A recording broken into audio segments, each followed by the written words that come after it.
Hey everybody, welcome! Today we're going to take a little peek behind the curtain and I'm going to show you a little bit about my production process. Topic of the day, the SeaPark animated short and how I made it.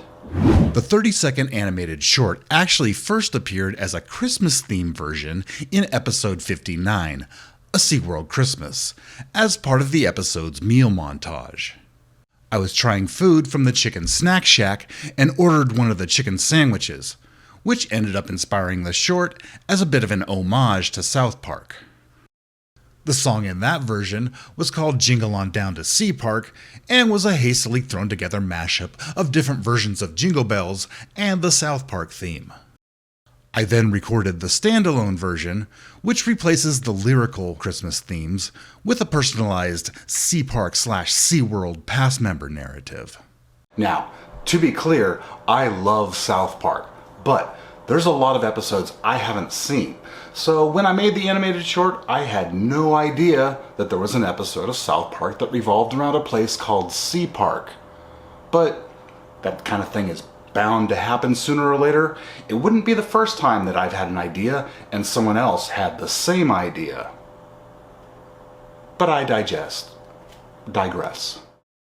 To start the whole process, I imported a MIDI file of the backing track into FL Studio, my go-to DAW for composition and mastering.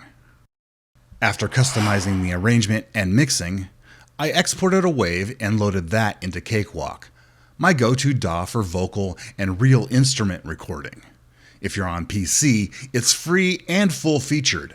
I've been using it since long before you didn't have to pay for it. After recording the vocals and mixing down, I mastered the track in FL Studio and loaded it into HitFilm Pro. Now, for all intents and purposes, the animated short is a 2D video, but I didn't make it that way. Not entirely, at least.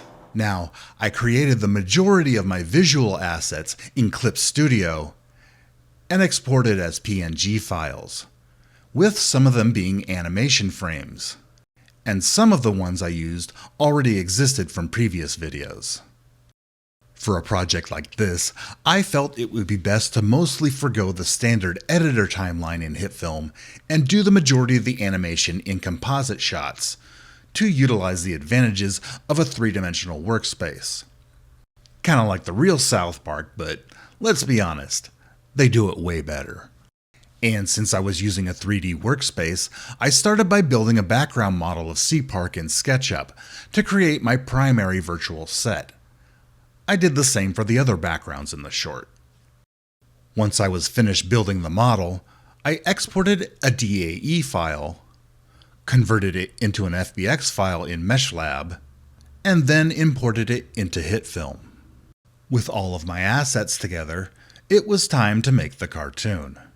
Using the animation frames I made in Clip Studio, I created 2D composite shots to make animation loops that I could insert into the scenes.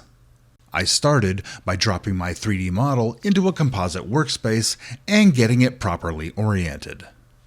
I didn't add any lights to the scene because I wanted the cartoon to retain an unshaded, flat look. Next, I added my PNG files and 2D animations, and began animating them as 3D planes using keyframes, matching them up to the SeaPark song. Using the song as a guide, I did my best to get a fairly accurate lip sync. Now, one of the advantages of using a three-dimensional workspace is the added convenience of being able to keyframe and animate the camera, which allows you to frame shots and provide forced perspective when needed. And you can have as many cameras as you want. I use multiple cameras to create the different shots in the cartoon. After getting the core animations all put together and synced, I dropped the primary composite shot onto the main editing timeline and did some additional lip syncing and animations. The final result was a 30-second South Park intro parody that got way more views than I ever thought it would, currently at 107,000? Seriously, thank you so much to everyone who's watched it, even if you thumbed it down. No worries. The whole thing was kind of put together last minute, kind of like most things I do. Benji's a busy boy. But I hear that the SeaPark episode of South Park was kind of put together last minute too, so I guess we have that in common as well, maybe? Anyway, thanks everyone for watching, and remember, come on down to SeaPark and meet some friends of mine. Till next time, see you later. I'm going down to SeaPark, gonna have a shell of a time. Friendly fishes everywhere and some dolphin education. Going down to SeaPark, I won't leave my camera behind. I had parking on my path and we're crowding at the weekend. Going down to SeaPark and I'll probably stand in line.